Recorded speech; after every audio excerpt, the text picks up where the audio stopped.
Hey everybody, welcome back. I decided to do a Halloween special, and it's not much of a Halloween itself. I didn't get dressed up or anything. I've got to work in just a little while, and so I got flyaways going on. So I thought I would do a quick story time, and if this goes well, I've got some more stories from childhood. But I thought the perfect one to start with today is called What's a Ghost Going to Do by Jane Thayer. And the pictures were done by Seymour Fleischman. Here's the book. I think this was actually my brother's book when we were little. Actually, no, I lied. It's my cousin who's all the way across the nation in Oregon. At the time, she was in Texas, but this is her book. I didn't realize that. It is from 1966. What's a Ghost Going to Do? Gus was a friendly ghost who lived in an attic apartment in an old house in the country. The house was so old that its shingles curled, its windows were cracked, and its paint was peeling.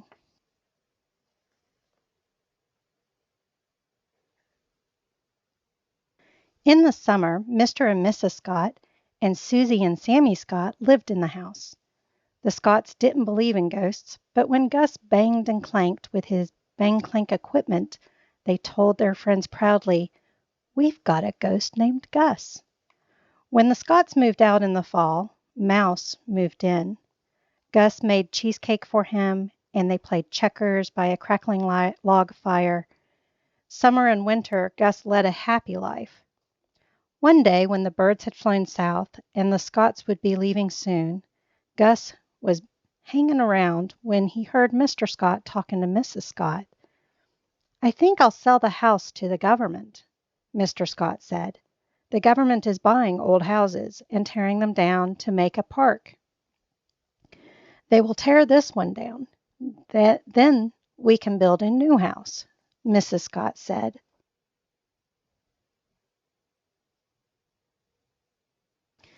Gus was shocked. Tear the house down? It was the only home he had ever known. Where would he go if they tore it down? "Oh, I've got to put some thoughts in Mr. Scott's head," he decided. He followed Mr. Scott around the house, trying to put some thoughts in his head. "This is a lovely old house," cried Gus in a ghostly language. Mr. Scott wasn't listening. He followed Mr. Scott around the garden. "There aren't many like it left," cried Gus in a ghostly language. Mr. Scott wasn't listening. "Don't sell it," begged Gus. Still Mr. Scott didn't hear. Gus climbed back into his attic apartment, groaning with despair. He couldn't go with the Scotts. Ghosts never live in new houses. What was he going to do?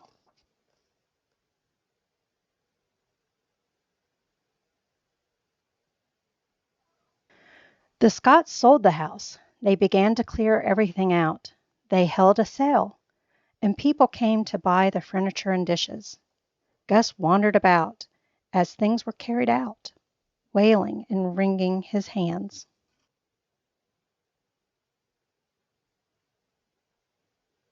The house was empty now. The Scotts closed the door for the last time. "Goodbye, house," they said rather sadly. "Goodbye, Gus." "Don't go!" cried Gus in anguish from the window of his attic apartment. But the Scotts went off. Gus waved his handkerchief, ghostly tears streaming down, until the car was lost from sight. The house was empty now, except for Gus. He was very lonely. Besides, the house might be torn down any minute. Down the road stood an even older house. Gus knew the old ghost named Captain Obadiah Payne, who lived there. In a creeping, curling, ghost-like fog, he floated down the road.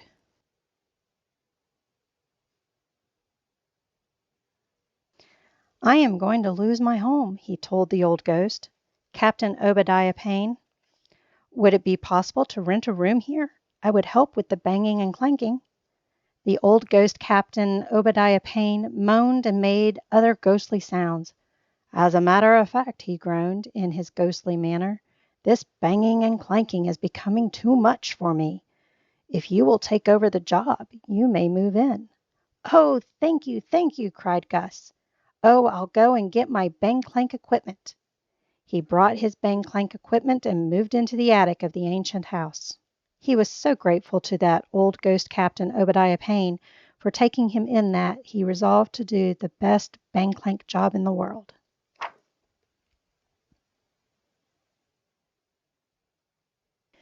That night he banged and he clanked and he clanked and he banged without a break. He kept it up all night, and the next night, and the night after that. At last the old ghost captain, Obadiah Payne, came trembling upstairs. "I'm a nervous wreck from this racket," he shouted in his shaky old voice. "Oh, excuse me," exclaimed Gus. "Oh, I'll bang very softly." Captain Obadiah Payne shook his ghostly old head. "It's not going to work. You're living here. I'm sorry. Goodbye." Nothing Gus could say would change that old ghost's mind. Sorrowfully, Gus gathered up his bang clank equipment. In a creeping, curling, ghost-like fog, he floated up the road to the lonely, empty old house about to be torn down.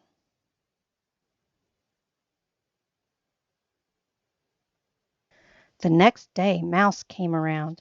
"Shall I move in?" he inquired. Gus shook his head. "They're going to tear the house down. Have you got some other place to go?" "Oh, of course," said Mouse carelessly. "A mouse can always find a house." "May I go with you?" cried Gus.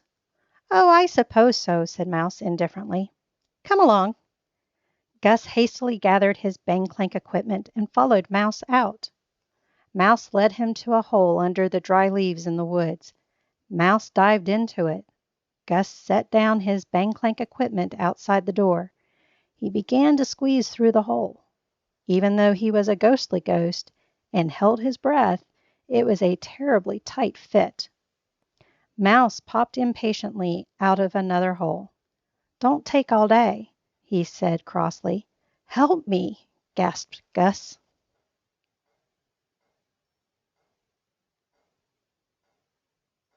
Mouse popped into the hole again and grabbed Gus's legs. Gus wiggled, Mouse pulled, and at last Gus found himself a little black and blue down in the mouse's house. "You're going to crowd me," complained Mouse. Gus made himself as small as he could. He didn't want to be any bother. But he soon saw, from Mouse's muttering and stamping about, that he was in the way. He was quite uncomfortable, too, in such cramped quarters. In the night he heard rain pounding on Mouse's house.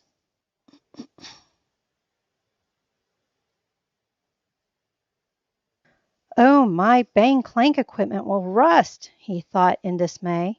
"May I bring my bang clank equipment in out of the rain?" he asked. "No, you may not," said Mouse. Gus sat scrunched up in a corner all night.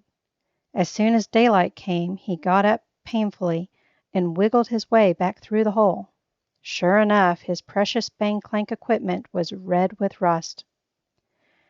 "Thanks just the same, Mouse," called Gus down the hole. "I'm going home.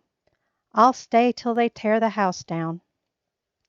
He lugged his bang clank equipment home and spent the day removing the rust.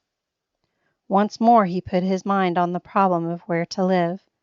"I'll advertise," he thought. He put an ad in the paper.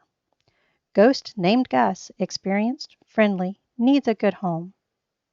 He looked in the mailbox every day, but no reply came. No one wanted to give a ghost a home.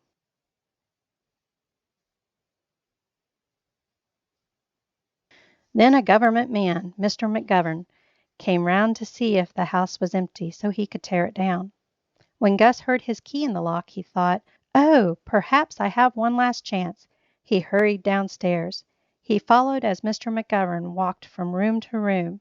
"This is a lovely old house," cried Gus in loud, ghostly language. Mr. McGovern wasn't listening. "There aren't many like it left." cried Gus in a louder, ghostly language. Mr. McGovern wasn't listening. What's a ghost to do? Don't tear it down, cried Gus, and in his despair he hammered Mr. McGovern on the head.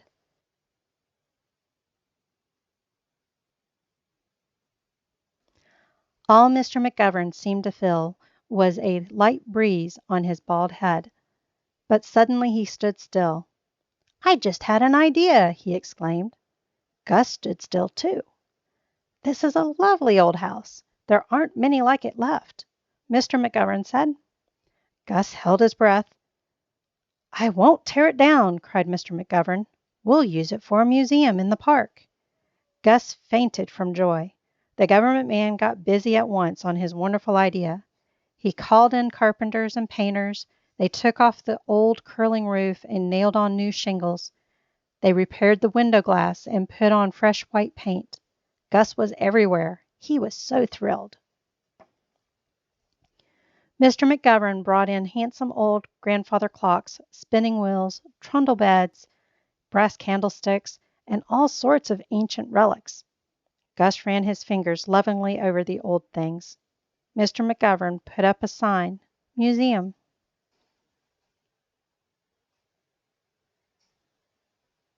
Mr. McGovern brought in handsome old grandfather clocks, spinning wheels, trundle beds, brass candlesticks, and all sorts of ancient relics. Gus ran his fingers lovingly over the old things. Mr. McGovern put up a sign, Museum. He stood outside admiring the place. Gus stood behind him. That was a splendid idea of mine, Mr. McGovern said.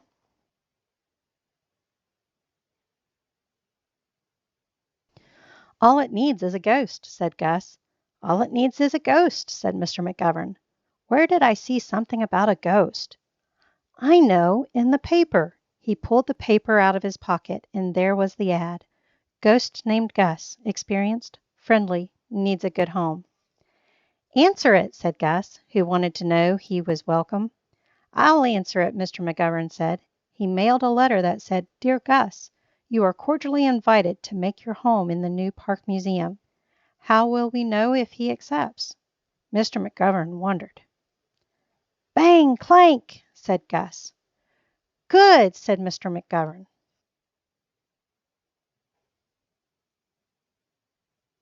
Then people poured in to see all the ancient relics in the Park Museum.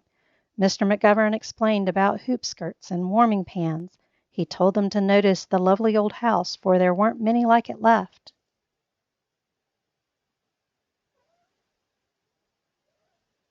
Gus looked after everything. He banged and he clanked. And we've got a ghost, said Mr. McGovern proudly.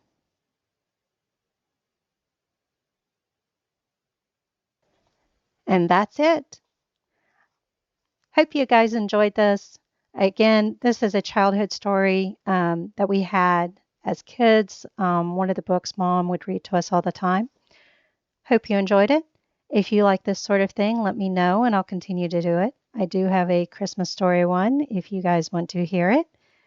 And then I also have an old book with children's stories that has my favorite children's story in it that are short. It's got short poems, short stories, all that sort of stuff. And we could do like one every so often, and that would take us a while. But it's an old book also. Let me know. In the meantime, I'm going to work and try to enjoy Halloween. Yeah, I got to go to work in 20 minutes. And then I'm watching the Penn State Ohio State game, crossing my fingers and toes for Penn State. We'll see what happens. But this should be a fun Halloween day. Have fun, everybody. Bye.